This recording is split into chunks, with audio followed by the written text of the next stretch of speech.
পাহাড়ি জঙ্গলের গভীরে এক বৃদ্ধ দরবেশ বাস করতেন।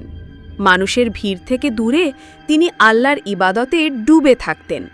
প্রতিদিনের মতো সেদিনও তিনি গুহার ভেতর বসে নামাজ শেষে দোয়া করছিলেন। হঠাৎ আশপাশের নীরবতা যেন ভারী হয়ে উঠল। গুহার ভেতর এক অদ্ভুত আলো ছড়িয়ে পড়ল। দরবেশ চমকে উঠলেন। হৃদস্পন্দন দ্রুত হতে লাগল। আলো থেকে ধীরে ধীরে একটি ছায়ামূর্তি স্পষ্ট হতে লাগল। এক লম্বা দেহী জিন দাঁড়িয়ে আছে তার সামনে।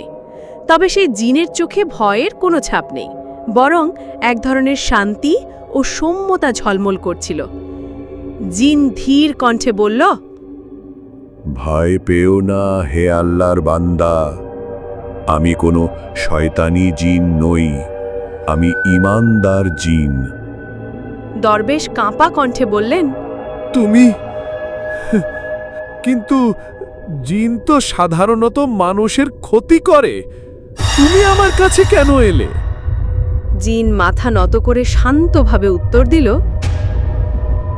না, সবাই এক রকম নয়।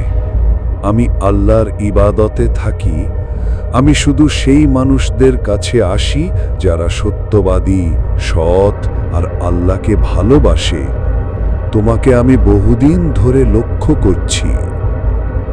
দরবেশ নিঃশব্দে চোখ নামিয়ে ফেললেন। তার মনে এক অদ্ভুত প্রশান্তি নেমে এলো। সেই রাতেই শুরু হলো এক নতুন অধ্যায়। এক ঈমানদার দরবেশের জীবনে প্রবেশ করল এক ঈমানদার জিন, আর তার সাথে শুরু হলো অজানা কাহিনী। আজকের মতো বিদায় নিচ্ছি। আমি জেনিফা। এই গল্পটি একটি ধারাবাহিক গল্প হবে এবং এই গল্পটি লিখেছেন ফ্রিল্যান্সার মুনির ভাই। যদি গল্পটি ভালো লাগে, লাইক, কমেন্ট, শেয়ার করেছেন। আগামীকাল বিকেল ৩টায় পর্ব ২ আসবে এই চ্যানেলে। দেখতে চোখ রাখুন গল্পের ভাণ্ডারে। আল্লাহ হাফিজ, দেখা হচ্ছে নেক্সট পর্বে।